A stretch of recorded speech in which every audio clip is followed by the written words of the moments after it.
Ladies and gentlemen, welcome back to the channel, and today we have a short event guide for The Haunting here in Modern Warfare 2. In DMZ as well as Warzone, there are going to be 6 monsters you need to lay to rest, and if you do 5 of them, you'll get access to this weapon blueprint you're seeing on your screen right now, the Bloody Mess Fast P, which actually is a very good blueprint and also looks pretty damn good, especially when you're playing on a darker map where the blood effects have a chance to actually start to shine a little bit. It definitely looks pretty good. A lot of people are trying to get this blueprint right now.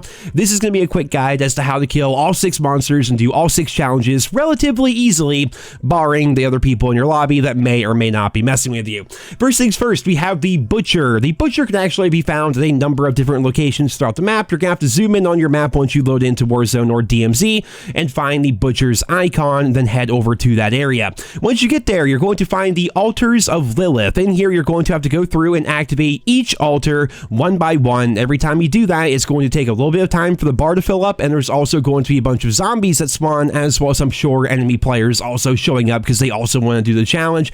It's going to be pretty damn hectic. It's going to get pretty chaotic, but after you eventually get all the altars activated, you can then jump through the nightmare portal and fight the Butcher himself down in hell. And all you have to do is hurt the Butcher. If the Butcher eventually dies, you will get credit, but the Butcher himself is going to be surrounded by tons of zombies. I'm sure there's going to be plenty of enemy players there. It's going to be chaotic. It's going to be nonsense. So get down there and just hurt the Butcher a little bit, so that way if your team ends up getting killed or other people show up or whatever, if the Butcher dies and you did damage to him, you will get credit and the challenge will be completed. Next up, we have the Swamp Monster, who is always going to spawn in the marshlands. Make your way to here on the map, and in here you're going to have to search through the swamp and open up these egg pods that can be found all around. The item that you're looking for is going to be a tiara. If you find the tiara, go to the middle of the swamp, as you can see, and then activate it. That is going to summon the swamp creature. For me, I had 3 swamp creatures that appeared. They're basically just really bulky zombies. Don't let them get too close to you because I'm assuming they would kill you, but if you played zombies before, just train them around the island, keep shooting at them, then eventually they die, and then you get credit for doing that challenge. Next up, we have the Pharaoh, who is going to be found in the Oasis part of the map. Here, it's actually kind of interesting. There's going to be these different colored zombies throughout the entire area. Now, what you're looking for are going to be the zombies that have a pink face, because when you kill them, you can grab their skulls and then run up to the Pharaoh's sarcophagus and place the skulls there. Once you fill up the entire area with nothing but those pink skulls, it's going to awaken the Pharaoh, and then you have to kill them. Just like the Butcher, however, if the Pharaoh kills you or whatever and someone else kills them, that's fine as long as you do damage, but don't let the Pharaoh get too close to you, because what happened to me is I just really wasn't paying attention. You know, I ran out of ammo on my rifle, I pulled out my sniper rifle, the Pharaoh got a little bit close to me, and then the Pharaoh executed me. And even though I died right here, somebody else came in, they killed the Pharaoh, and as a result, I got credit. You can definitely do this on your own. You can definitely do it solo. Just don't let the Pharaoh get too close to you because they will execute you. So maybe think about bringing a self-revive kit if you have the ability to. Next up, we have the UFO. This is by far the most annoying challenge for me personally. It's always going to spawn at the Sawa village, however you pronounce that, at the very bottom of the map. So what happens is when the UFO spawns, there's going to be these 3 balls in the sky, these 3 blue balls that will shoot at you, and you have to destroy all 3 of them. Basically, just destroy all 3 of them, and then after that, that is going to summon in the actual UFO itself. Now, the UFO is also going to try to kill you, so be careful. Don't just stand in the open. Always have cover around because it's going to try to beam you, and eventually, after enough time and enough damage, you can take out the UFO. Once you do that, the artifact will spawn after the UFO and then start floating down to a seemingly random place in the area. Then you pick up the artifact and then you run it down towards the ocean. The ocean is now moved, essentially. Like, all the water has been moved out of it. It's a part of the anomaly of the area. And then you run up to the ship, you get to the very top of the ship, you place the artifact in the portal, and then the UFO challenge will be completed. This one was by far the most annoying challenge to do, solely for the fact that people are just dickheads in both Warzone and DMZ. They're always trying to kill you instead of everyone just working together to do the damn challenge.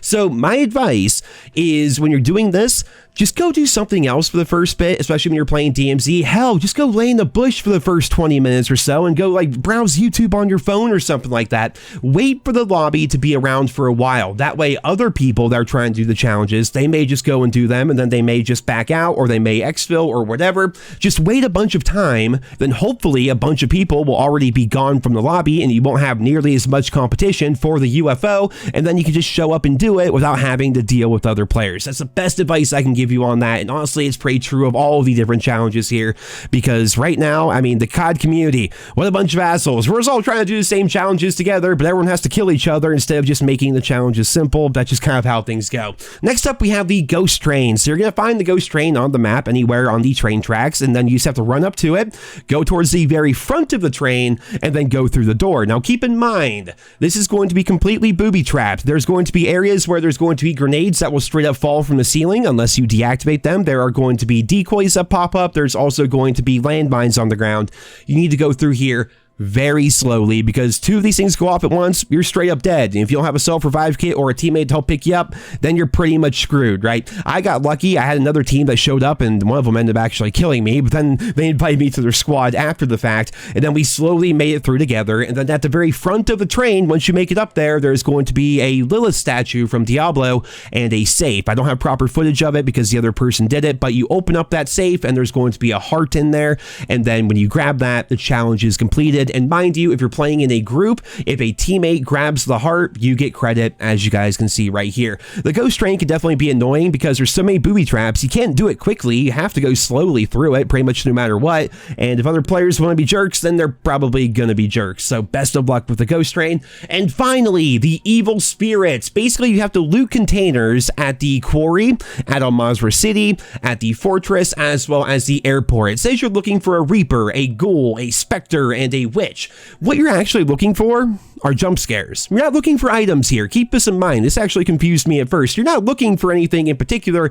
You're looking for jump scares. So as you can see here, as I walk into the quarry, it says you're now in the quarry. At the very top there, it says I'm in the quarry. As long as you have that on your screen, you know for a fact you're in that respective area.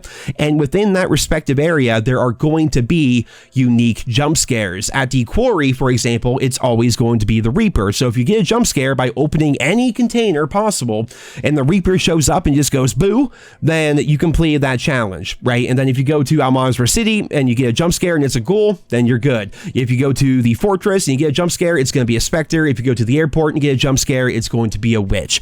That's all you have to do. Just basically loot everything you possibly can in those areas until you get a jump scare, or until somebody in your group gets a jump scare, because it does work if you're playing in a group, and then you head off to the next area. Very, very simple. Now, ladies and gentlemen, that is going to be all 6 of these challenges that are currently available. Keep in mind, you only need to do 5 of them to get access to the Bloody Mess blueprint for the BASP, which again is a damn good looking blueprint, and also like functionality wise, it's pretty good. Like the attachments they chose for this are actually pretty solid.